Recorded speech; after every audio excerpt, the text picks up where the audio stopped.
I'd like to welcome everyone to the webinar series of the Cybersecurity and Information Systems Information Analysis Center, CSIAC. Today's presentation is titled Cyberphysical Infrastructure Testbeds. My name is Steve Warsala. I'm the CSIAC Outreach Manager. Just a few administrative notes before we begin. First, all phones have been muted except for the presenters, and questions may be asked at any time during the presentation by utilizing the chat function. Time permitting, your questions will be answered at the end of the session.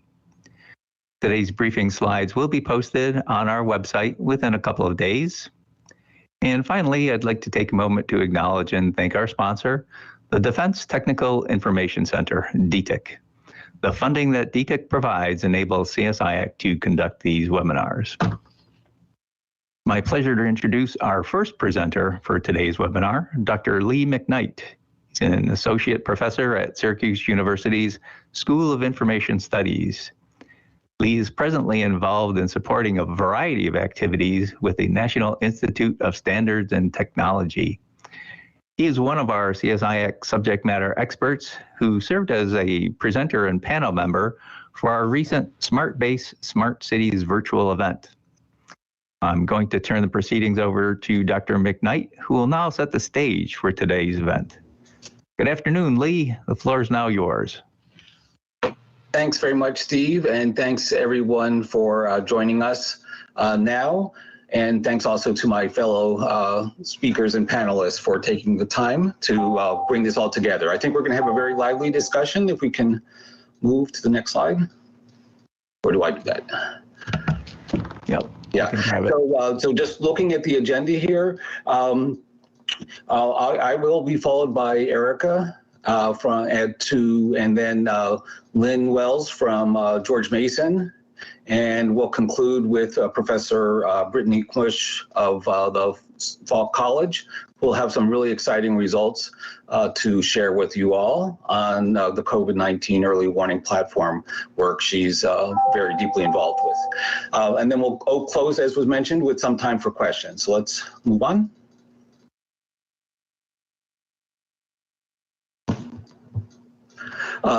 So I've already been introduced, so we don't need to say anything further than I note I also play roles in formally advising others, and we'll get back to that at other times. And I have this financial conflict of interest I already mentioned because of my involvement with IMCON International.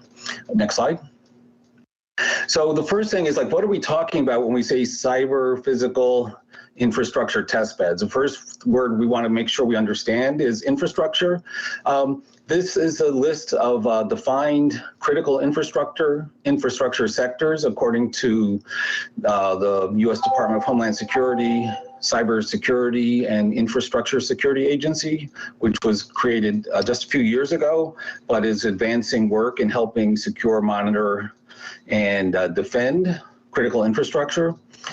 So the first thing that's clear is there's a lot of different types of infrastructure. When we hear in public discourse about infrastructure, most people think like transport systems or roads, but really, from the point of view of the federal government, all of these activities are critical. And if you think about it, they are, and they must be supported. And now we're going to get to, like, what does cyber physical have to do with that? Next slide.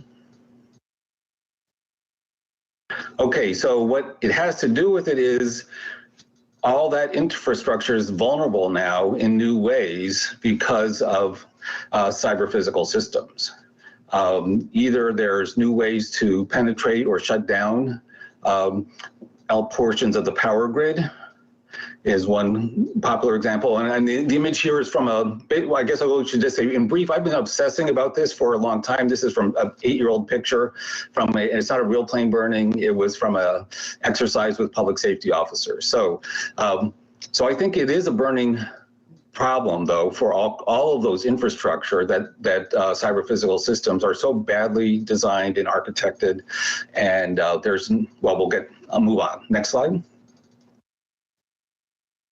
Okay, so next level of definitions to get through quickly is what's a cyber physical system, and here are the key words. This is also, and this definition is digital, analog, physical, and human components. So all of them together with an integrated physics and logic. Okay, next slide. Cyber-physical systems and Internet of Things, you can say what's the difference or what do they mean? Well, if you look at this definition of the two of them together, it's the same exact definition as the last one: digital, analog, physical, human, integrated physics and logic. And we'll go to the next one. Okay, so now when we talk about both Internet of Things and industrial Internet of Things and smart systems, then altogether, what we have are networks of physical and computational components. And that's the world we're actually living in. And that's the vulnerabilities that we all have. And they're the same vulnerabilities across all critical infrastructure. Next slide. So an example of like what could be a cyber-physical infrastructure. So this is a true story. That beautiful Delphi Falls nearby in New York, I was considering or proposing to use as a testbed facility because there's a defunct micro-hydro turbine. But then I discovered that the park was planning to import endangered snails, and I didn't want a Syracuse University headline article going out about how we were grinding endangered snails through turbines. So we didn't go there, but we went to another park with not as pretty waterfall, but is a championship Frisbee golf park, Oxbow Falls. Next slide. Okay, so this is what we're talking about. This is students can manage real energy, real power distribution, real security, cloud to edge with one of these internet backpacks tied into this micro hydro turbine in that park where we do have permission to build this, and connect across these various levels of sensors, controls, meters, batteries, and so on, and then out to Internet of Things capabilities that we were talking about, where like no matter what, nobody's going to die. This is something that students can build tomorrow. We have plans. We've been working on these plans for a while, so we haven't built it yet, but we are prepared to as part of this effort to get cyber-physical infrastructure test beds going. Next slide. But it's not just an area where students can be playing and having fun by like getting hands on real systems without there being risk. For autonomous vehicles, if we don't have cyber physical infrastructure test beds, I think it's a very scary, dangerous world. This is from a report from last year from RAND. Autonomous vehicle vulnerabilities are complex, numerous, and likely to be widespread. So we better do something about that. Next. Okay, so here's a brief agenda of what I'm advocating for and have been discussing with multiple agencies and companies and various parties is a research agenda, a program agenda that combines work on industrial control systems and that are extremely vulnerable in a lot of the existing infrastructure, with architecture work on secure cloud to edge architecture, syncing to 5G, AI, and as well as energy storage. Trustworthy autonomous systems in smart cities, because again, having tens of thousands of autonomous vehicles with all the vulnerabilities that were just listed is not a good idea. So there's also, of course, policy and regulatory implications. And I'm just listing some of the areas that would get explored along with the technical, economic, social, and human research that's needed. Because if you're just looking at, as is typical, developing with a more narrow framework than the cyber physical system, you're missing a lot of the vulnerabilities. You're missing a lot of the real opportunities for misuse or damage or threats to our lives across all those critical infrastructures. So that's my argument on why we need these test beds. And I'll turn it, I think this last slide, is there one more? No, so I'm done. So I'll shut up now. Thanks. And I'll turn it back to Steve to introduce our next speaker. Thanks.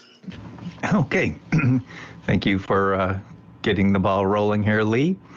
So next up, we have Dr. Erica Mitchell, and she's the leader of the Critical Infrastructure Key Resources Research Group at the Army Cyber Institute at West Point. She's also an assistant professor in the Electrical Engineering and Computer Science department there. And her primary research project is the Jack Voltaic series. And that focuses on public-private partnerships and interdependencies in critical infrastructure protection and resilience. I will now turn the presentation over to Dr. Mitchell. Take it away, Erica. Good afternoon, everyone. So before we get into the actual Jack Voltaic piece, I just want to give you a little bit of background. I'm a little bit different from the panel. I look very heavily at human factors in cyber-physical system security because people are our greatest vulnerability, but also our greatest asset. And we treat them just as a vulnerability and don't view them as assets. You know, we focus a lot on technologies and technology being the solution to problems and trying to work our way around a user rather than integrating the user into our security design. And so that's what I'm trying to change from my tiny little piece of the world. And if you try to program technology around users, they typically find a way to circumvent it. So the impetus for me to get into human factors research was a technology pilot that I did. And we went in and we went to a place, and I'm keeping this very, very general, but we went to a place and we're offering host level security. So every endpoint would have a security package on it. And so when we first got there, the network owner said, oh, no, we're great on cyber. We only had 12 incidents in the last quarter, and 12 is a made up number, but it was a small number of incidents in the last quarter. And, you know, we don't really need what you have. Show us the value. So, you know, we loaded some things on, but just in pure monitoring mode, not actively doing anything, and found more than 12 security violations in the first 30 minutes. So, you know, the value add is that you have to integrate users and technology. A user is going to focus on their primary function, whether it's a business function or some other job-related function. They want to be able to do that job. If your technology and security mechanisms stand in the way of them doing that job, they will circumvent it. And we're not talking like IT folks with strong technical backgrounds. Some of the things that were circumventing their security controls were really simple things that they thought they had taken care of and come to find out they hadn't, such as plugging in external drives via USB. Supposedly that was blocked, but it really wasn't. People had figured out a way around it. So I went to Syracuse to get my PhD, and so there I focused on home users because they are basically our weakest link, but a large majority of those who have IoT devices. And they have no dedicated IT support personnel, and IoT is designed to work out of the box. And out of the box, it is completely insecure.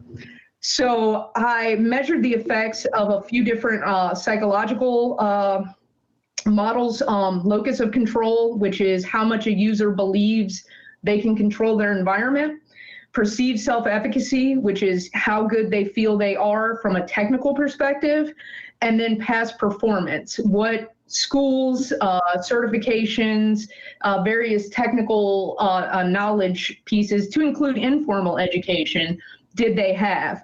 And so what came out of my research is that past performance had the strongest influence on a user's security intentions. And it also had an influence on how they perceived themselves, so what their perceived self-efficacy was. So as I was working on this PhD, the opportunity to take over the Jack Voltaic research presented itself. And I was like, this is great. This is my chance to kind of focus on people in cyber-physical systems.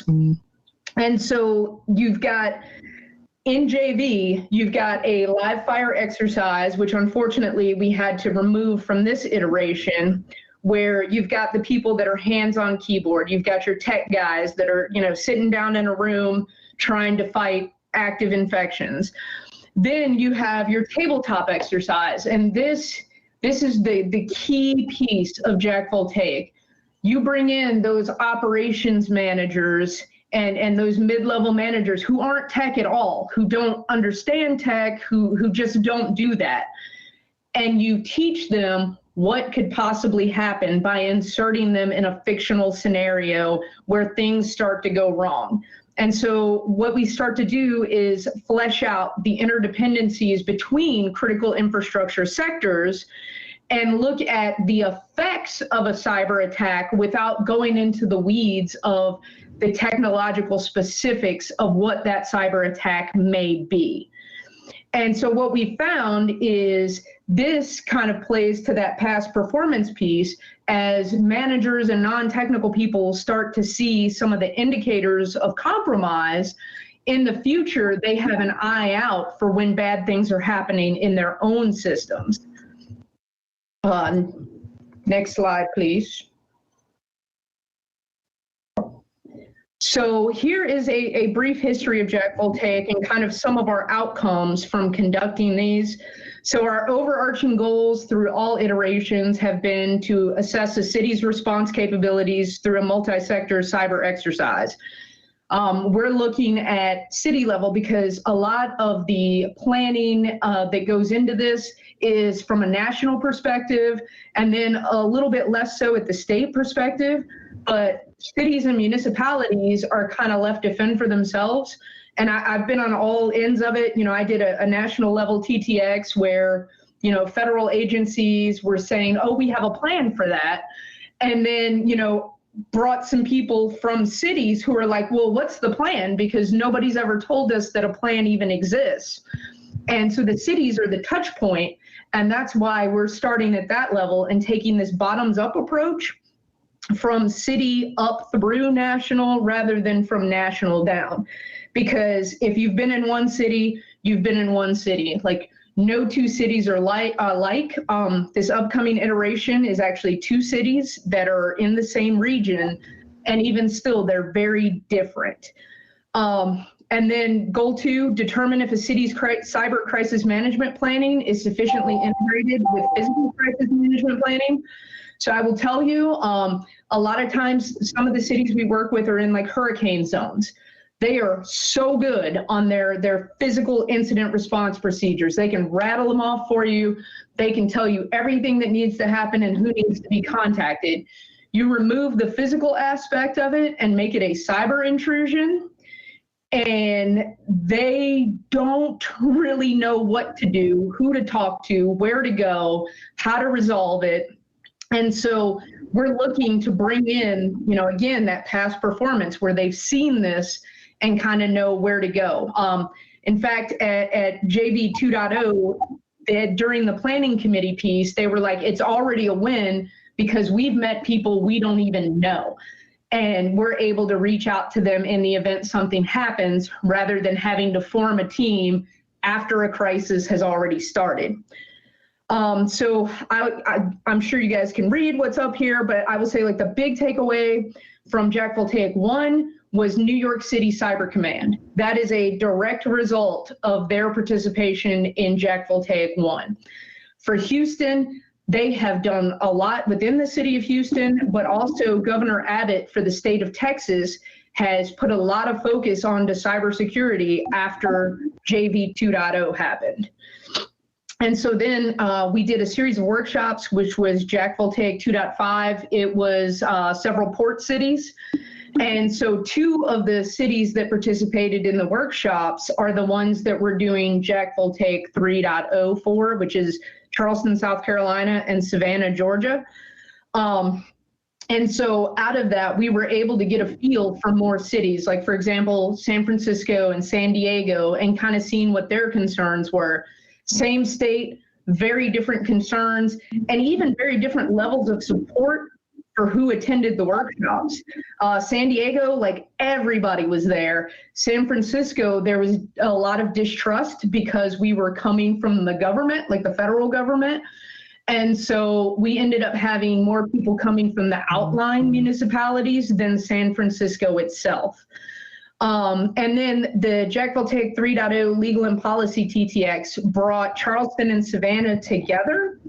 and kind of had them talk through some varying potential legal issues, whether or not they had any cyber policies in place or cyber annexes to their policies.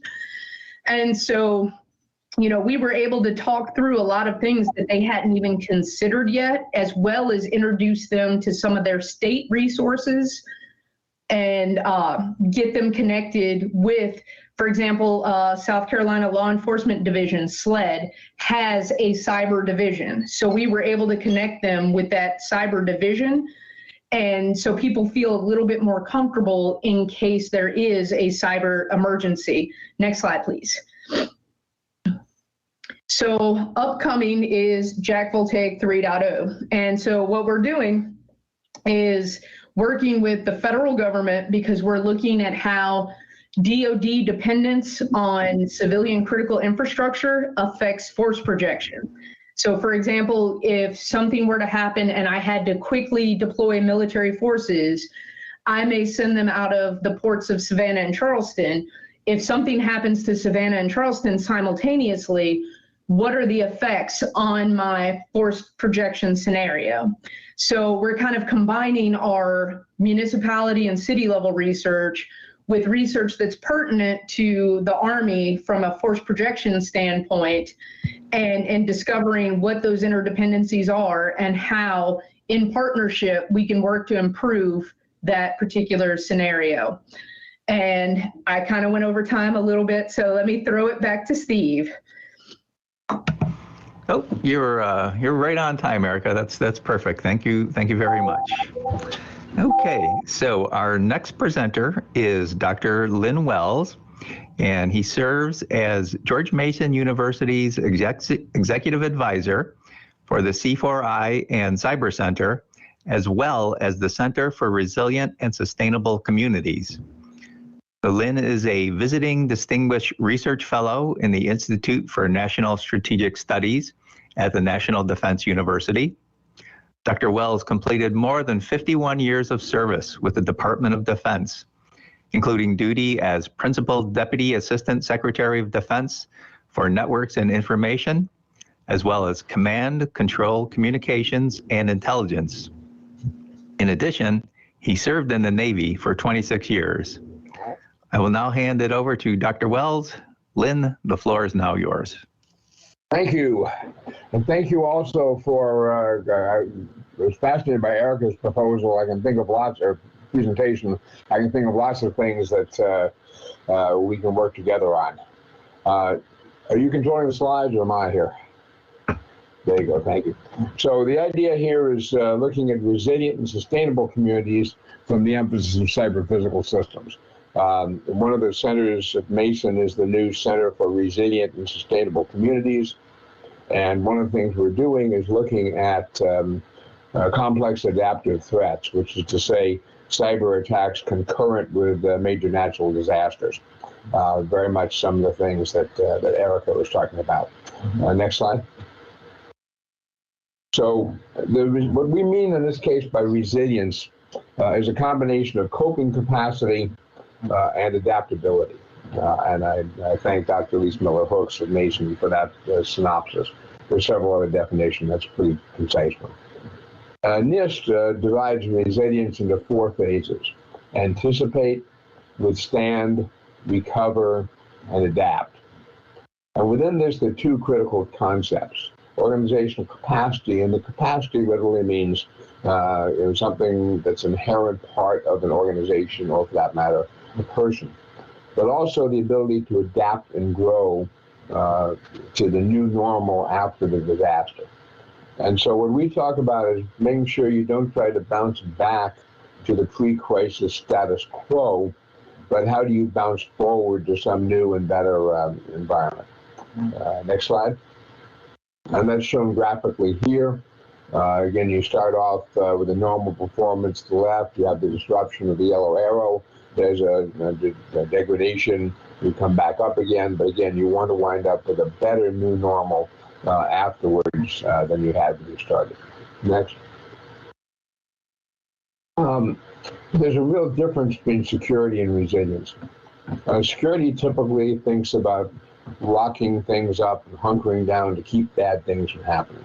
to keep network penetration from happening. So resilience understands that networks are going to be penetrated and bad things are going to happen. It's very close to the military's concept of mission assurance. And so the idea is, how do you achieve the organizational goals under any level of shock and stress? How do you fight back, and how do you emerge stronger? This is a leadership challenge at all levels. You've got to encourage resilience among your people. And one of the most interesting things I've seen is some things have been done recently by Jim Kraft at DIFRA on considering, taking into account the resilience of the families of your employees. I mean, if you're going to expect your employees to be carrying on in the midst of a disaster, you have to at least thought about the fact that their families need to be able to carry on also. And so what can you as an organization do to help them prepare as well as your employees? Core characteristics of this is you're making your employees sustainable. Treat this as a positive business asset, a positive operational asset, resource of recording, and you build this to be an enduring capacity, not just something you do for an inspection or you do for one upcoming event. Next. There are really three kinds of resilience. Cultural, is the organization willing to fight back? The foundation of ethics, principles, and governance. For example, when you get bad news, let's say a cyber incident, do you actually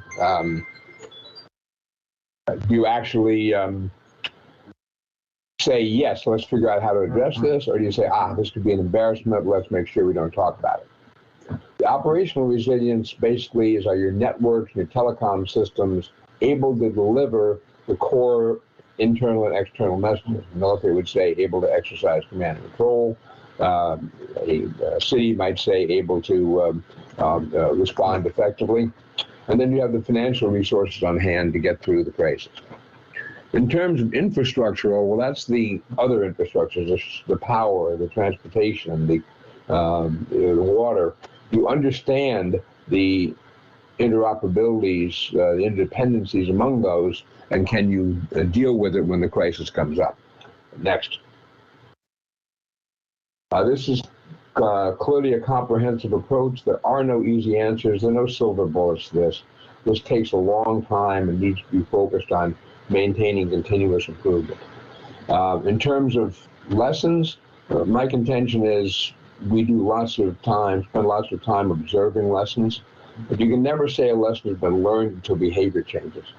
It doesn't do any good to have documents and documents of lessons learned on the shelf if you don't use them. These have to be exercised and tested against challenging scenarios. Again, I was really thrilled to see the TTXs that Eric is doing. And beware of brittle. I mean, lots of times you can have something that appears to be really, really well prepared, but if it's never been tested, it's never been challenged, that may collapse very quickly in the midst of a scenario, in the midst of a real disruption, which is why you have to exercise, test, and keep updating these. Similarly, indicators. It doesn't do any good to have dashboards that show you where you are in cyber if they miss, for example, malware in the supply chains or insecure chips and things like that. Again, it doesn't do much good to have a status report that says I comply with the following regulations if you haven't gone back and looked to make sure that you're complying with the current version of those regulations. And again, the thing that drives me crazy is the reporting change that, as it goes up, tells the leadership everything is fine, and the people on the deck plates know that it really isn't. This is something it's persistence, and this is essential. It may take several years and likely take several iterations before you get it right. Next one. Cyber resilience organization has got to be part of an organization that's resilient overall. And cybersecurity contributes to cyber resilience, but cyber resilience is a much broader construct. And you need to address more than just technical issues. These are always people, organizations, processes, technology together. You have to consider the cultural and the information components. Next one. In planning and engineering for this, a whole of society approach is essential. Public and private, whole of government, transnational. You've got to deal in the real world at the social plane, at the information plane, the communications plane, the physical plane. Someone was talking about resilience in a smart city. So at the sort of control administration plane, you're going to have elected officials, you're going to have political appointees, you're also going to have career civil servants, you're going to have unionized groups like police, fire, teachers. And so can you expect to get a unified message out of the leadership plane? Sort of in the connectivity plane, some people may be on gigabit Ethernet, some people may be on dial-up modems. How do you connect that? In terms of the interface with the public, the city is always going to try to serve its constituents, and so it's like to have a very promiscuous cybersecurity posture in its outreach to citizens. In terms of equipment, systems, some may be using Mac, some may be using DOS, some may be using Linux, some may be using Ubuntu. Again, there'll be this mix. And in terms of the physical layer, some people may have data warehouses that are in the basement of buildings in the floodplain. All those things need to be considered across the physical, the cyber, the human, and the time dimension as you go forward. And the intervention targets and the operational alternatives here should be looking at those key points where you can minimize the single points of failure. When you think about the scenarios, political will, technological change need to be folded in to look ahead. And in analyzing risk, again, there's an operational risk, safety versus security, what's your exposure, technology and IT interactions. The OT-IT interface, which is something that Lee mentioned, is really hard. When a generator breaks, typically the generator techs reach for a multimeter and a wrench, not for a cybersecurity solution. How do you get those communities to talk to each other? You need to prioritize based on the criticality of the system, understand cascading casualties, and look at the risk across all dimensions. In terms of stakeholder perceptions, the mental models, what Erica talked about, you go into this, people say, I got it, no problem here. You need to show them that you're adding value, not just coming in and imposing something on you. And again, designing it in is almost always better than adding it on afterwards. Next slide.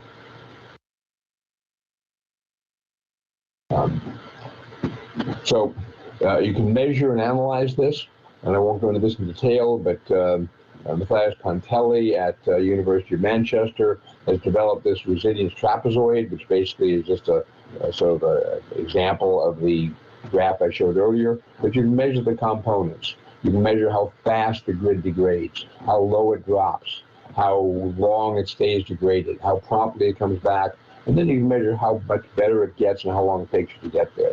And that then lets you quantify these and test different strategies against it. So there are ways to quantify this. Last slide.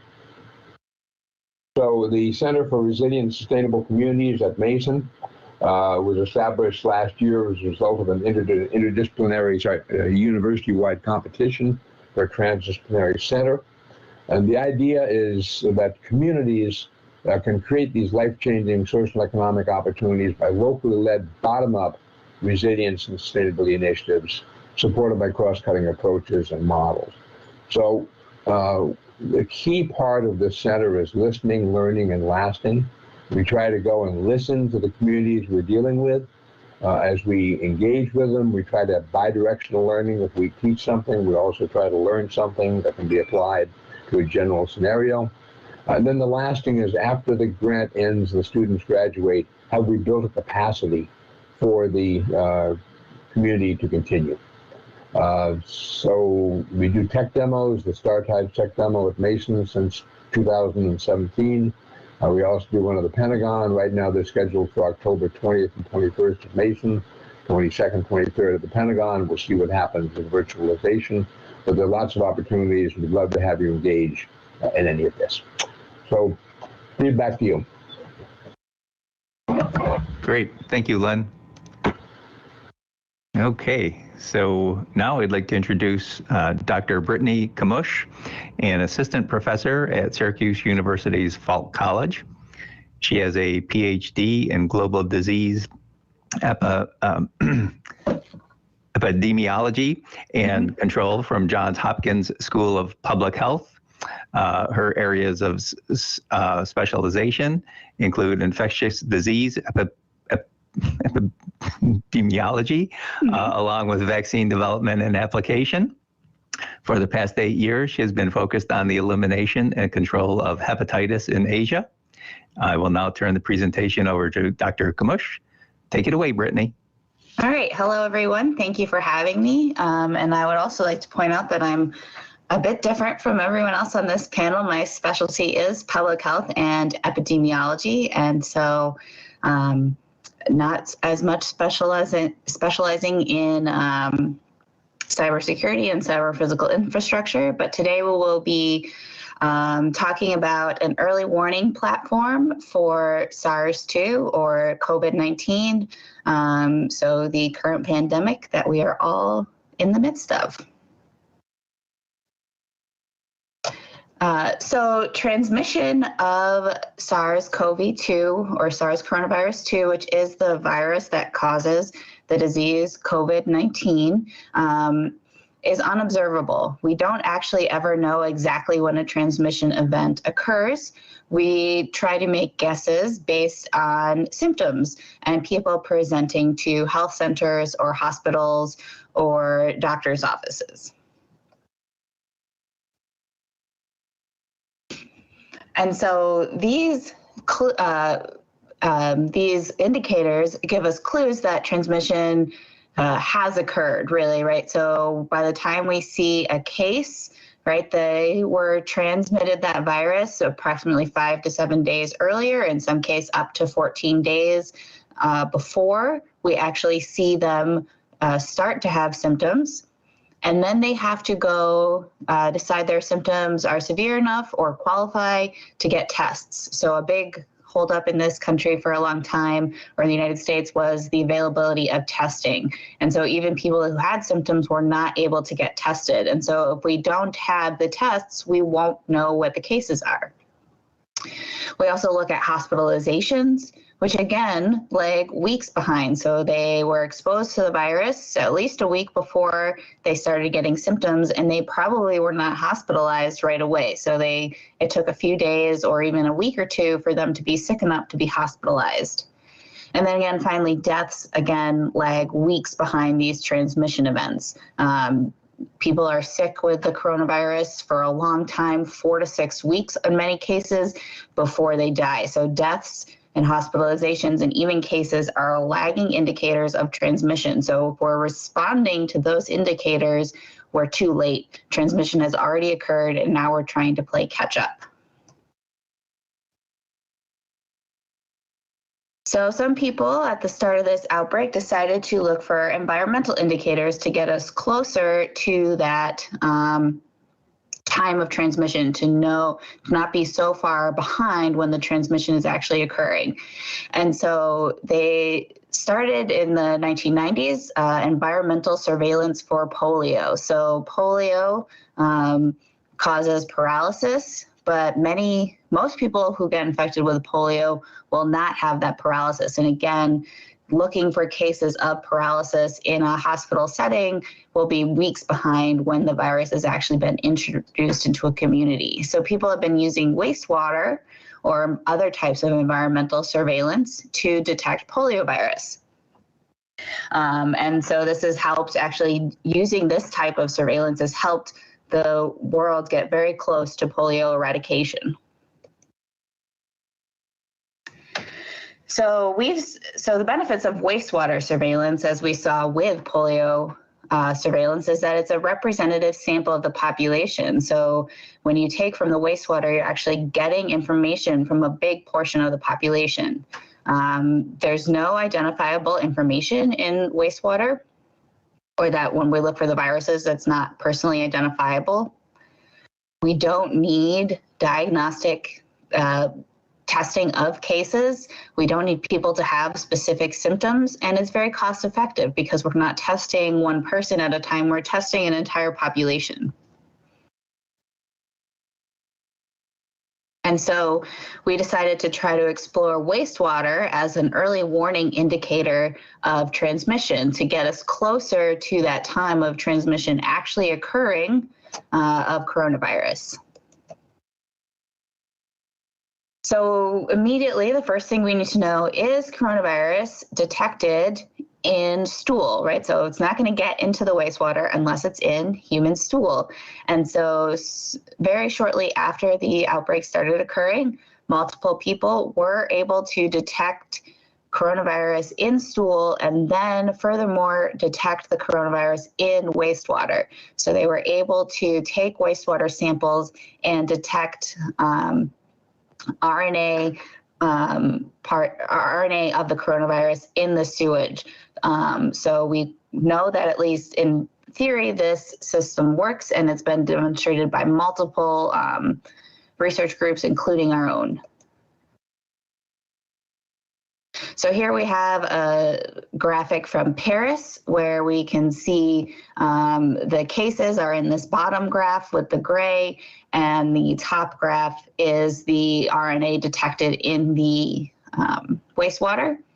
And the wastewater system, the waste signal in the wastewater started occurring about a week or so before they started seeing an increase in number of cases and an increase in deaths. So the dark gray in the bottom are the deaths. This is also seen in New Haven, where again, the red line is the RNA in the wastewater, and then the black line are the cases. So we're seeing an increase in the RNA before we start seeing that increase in the cases. So here are the goals of our early warning surveillance platform. And it's to look at the transmission trends in real time without waiting for these lagging indicators that are often dependent on other things. And this can help guide the policymakers through reopening. So in New York State, we've been going through different reopening phases. And so this can help us see when it's safe to reopen, as well as when we need to start closing things down again. Can give early warnings, predict hospitalization. So as we see the wastewater RNA increase, to make sure that the hospitals and the health infrastructure is ready to accept all these cases. And another thing it can do is give confidence, or another layer of confidence, in the absence of transmission, even in places where there are 0 cases. So it's another way to kind of confirm no transmission. So here's some of our results for New York and our county. And so in our first graph, we're looking at the RNA in the wastewater at each line represents a different wastewater sewer shed. And then in the right-hand graph, we're seeing the cases, a rolling average of the cases in our county over time. And we can see that as the RNA starts decreasing, the cases also start decreasing. And so luckily for our area, we haven't seen an increase in cases yet. And so we're still waiting to see if the RNA will predict that increase, but it does seem to align with a decrease in cases as well. So lessons learned, upstream sampling provides better information. So if you can get smaller groups, you can get more information, gives less time for the RNA to degrade in the water and in the wastewater. We're working on our limits of detection. And so these kind of low levels of RNA in the areas that we're seeing in upstate New York at this time help us to determine what our limit of detection is. So how many cases in a community are we able to detect, and kind of what that is. And so we're still working that out, but that's one of the things we'll be able to calculate pretty soon. And also to help us understand what our freedom of transmission is. And so that will be directly related to our limits of detection, and can give us a better indicator of when there's likely no cases and actually no transmission in a specific community. And so next thing, we're working on an open data observatory and county dashboards in order to help policymakers and the public make informed decisions. So from our wastewater, we'll be able to tell which direction the transmission is going in a given community at least a week before we start seeing an increases in cases, and probably a month before we start seeing an increase in hospitalizations and deaths. We can also give messages about the level of transmission, so not just the direction, but the overall level. And then give public messages about the risk of coronavirus. So your immediate risk is dependent on the risk in your location, so specifically your county or community, but then you also have to think about risk of importation. And so the closer communities, closer counties to you provide a greater risk of transmission importation than places that are further away, but it can help make those decisions. And so we're continuing to scale this project to get more of upstate New York or an all New York state, as well as moving into different states and other areas.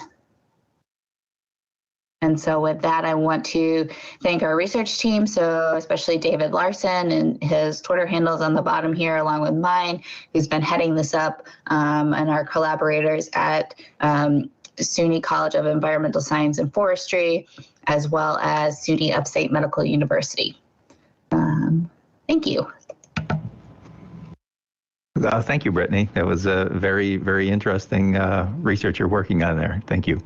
Mm-hmm. And finally, we're going to throw it back over to Dr. McKnight to discuss next steps and wrap up today's session. And so, Lee, over to you. Take it away.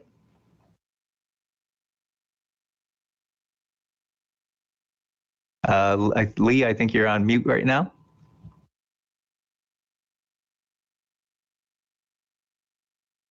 Okay, apologize for that. I think the work that Brittany and colleagues is doing is so important. I just want to emphasize on how critical that is in increasing my own personal confidence in reopening that campus we're looking at an image of to students in the fall, because the dorms will be tested for this early warning. We're using this early warning system on campus at Syracuse and other universities in colleges in New York State, and perhaps beyond by then. But getting back to our next, can we move on to the next slide? So this is something that I have been advocating for, but I would, in a nutshell, I consider my collaboration with Brittany and the microbiologists and the epidemiologists and all those healthcare people, and I'm the IT and security guy on the team, but I've been considering this a proof of concept for the cyber-physical infrastructure testbed, of how broader collaboration, thinking about all those elements, the humans, the technical, the community, and everybody, as Lynn described, as Erica described, and now we get to the biological that we have to be thinking about too, as we have with Brittany's presentation. So we've been working with George Mason University for some time, and others across the country, to sort of visualize what this would look like, and this collaboration with George Mason here as well has already helped accelerate, I think, real innovation. Because one, they're all brilliant scientists, but if they weren't thinking about the digital, physical, cyber, and sharing this information out to an open data observatory and so on, it would take longer to have its impact. And we just don't have time for that now during a pandemic, or with all the cyber vulnerabilities, or with all the potential natural disasters that are ahead of us. With many other partners, we've been exploring these concepts, and I've been advocating for it. I welcome everybody else to advocate it for it, because I think we need more great innovation. We need to get Brittany's work spreading across the country as fast as possible to help make more communities aware of the early presence of COVID-19. The need for this is so obvious, I don't need to say more.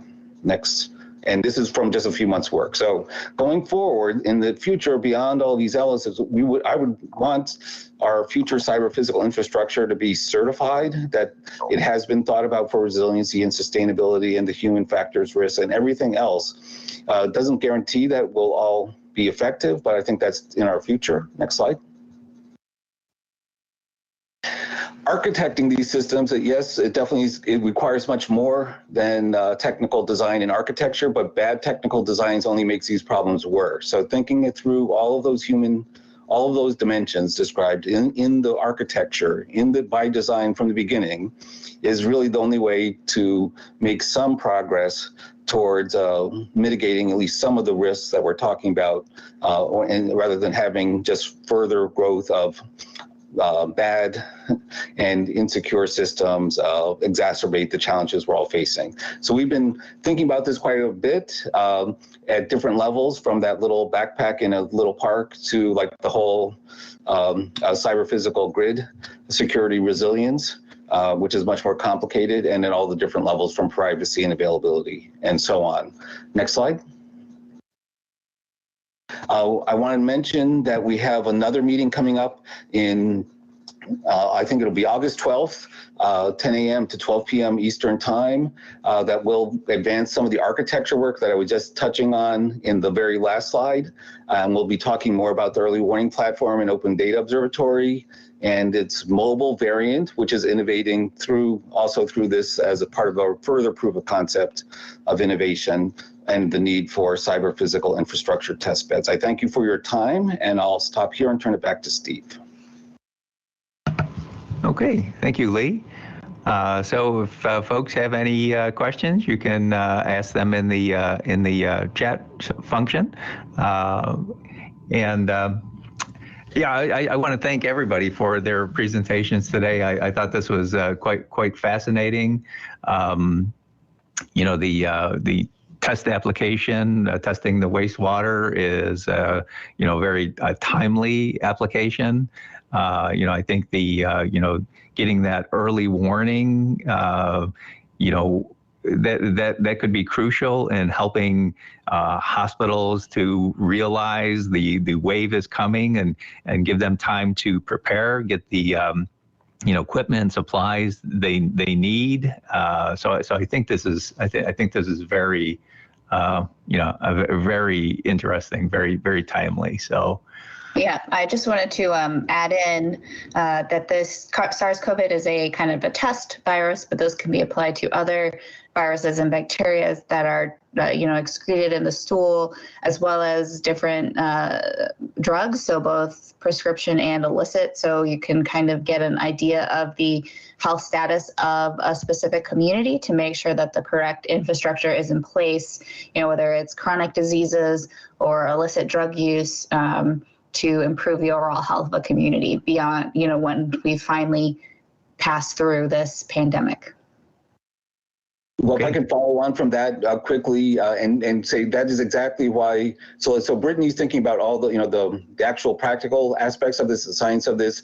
That's a cyber physical system that she just described that needs to be stood up. I think everybody needs that as soon as possible, and that's where having this work together across these systems and recognizing how integrated they are. That's the only way everybody's going to be able to get this fast is if we're thinking about all of the dimensions of cyber physical systems and how to innovate infrastructure, because there will be a new infrastructure of early wastewater. If you don't have an infrastructure for monitoring your wastewater for COVID-19, that's not good. And right now we're fortunate in upstate New York to have that expanding and across the state, but it's something that needs to go further. But this is just the first, as Brittany was just highlighting. We think there's many other areas, many other innovations, and we look forward to working with partners on them. Okay. Thank you, Lee. And so we do have a question from the audience. So Randy says that finding vulnerabilities in cyber physical realm is relatively straightforward, but do you have thoughts on how to fix the problem at scale necessary for the Internet of Things? So I'll say I do, which relates to this secure cloud architecture, which is a we included in a forthcoming risk management guide for smart cities and communities that the NIST Office of Cyberphysical Systems is working on for a smart city and community series framework, I guess, best practice guide coming out in 2021. So that we have an action cluster that's been working on trying to sort of develop at a cloud to edge level an architectural reference model or sort of framework, I guess would be the better word, that would work across like it could be the city government, local businesses, communities, other organizations would now have a common reference frame for thinking about their cyber physical communities and the risk of various systems towards them. So that's all. I shouldn't go on too long, but we certainly welcome everyone that's a little interested in this and this is what we'd be applying. That's what I'm applying. I'm applying that framework to the work of Brittany. Brittany doesn't quite understand what I'm talking about, but it doesn't matter. That's what I'm doing. And we're also, and that's how we're modulating that and carrying it forward into other systems. And I would propose this whole network of cyber physical infrastructure test beds would work within this same secure cloud architecture framework. Okay, thank you. So another question from the audience. So what will be the cyber physical infrastructure governance model aligned with information technology security?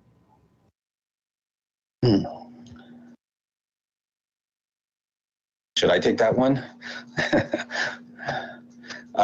Okay, so I'll comment and say there is the good news is at least there's some kind of model already. To before, like 3 years ago, there really wasn't to the same level, but with the establishment of in the Department of Homeland Security of the Cybersecurity and Infrastructure Security Agency, I would say that overall each of those critical infrastructures has like a task force, a working group around it that's sort of looking at vulnerabilities and considering risks, and they're also releasing notices to the public about and engaging in various levels of training exercise. So no doubt CISA, which is on point, and then inside DOD and Department of Energy, there's similar related offices that are sort of looking at these cyber physical common points across grid control systems and IoT and related.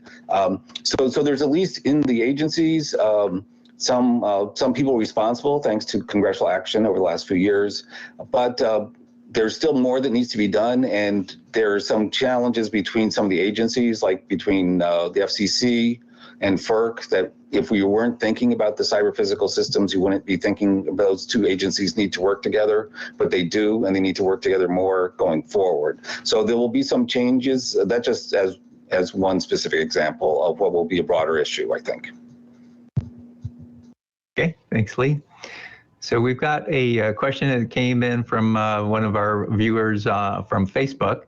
And the individual notes that there's always been resistance to certification. So he wants to know who's going to pay for the certification, and also an issue about kind of your adversaries might get certifications and to do some nefarious things within the supply chain. So just any comments on that topic? Well, I'll just defer the certification back to you at CSIAC to figure out. No, so that's down the line. That's where I'm going. I think there'll be a number of different little of specific certifications coming forward. There won't be one. But it's true that there's risk, and it's not magic.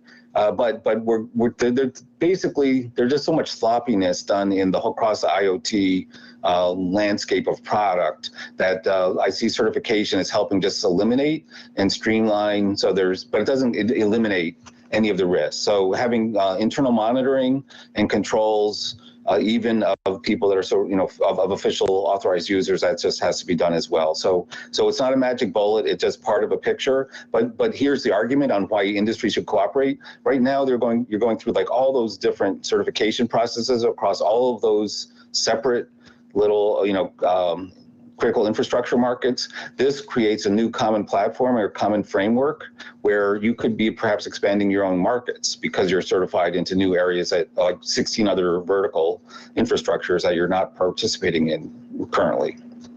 So I think you'll pay for it. Okay, thank you.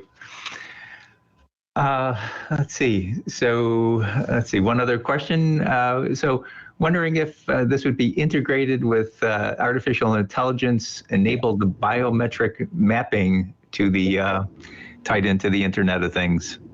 Yeah, bingo. Yeah. So as we start, we haven't mentioned the phrase digital twins, but that we could be imagining a whole, smart city or community digital twin, a virtual object, and that could include virtual objects of all the people and their various biological markers. Now, obviously, there's privacy and other issues, which is why you're so happy you all want to start your work with my framework, because it builds in privacy, security, and rights into the framework itself to at least begin to address the complexities there. But I think that's a great, that's where the future is. It's going to be the combination of AI, machine learning, and related techniques in cyber-physical infrastructure. So there's a lot of work to do.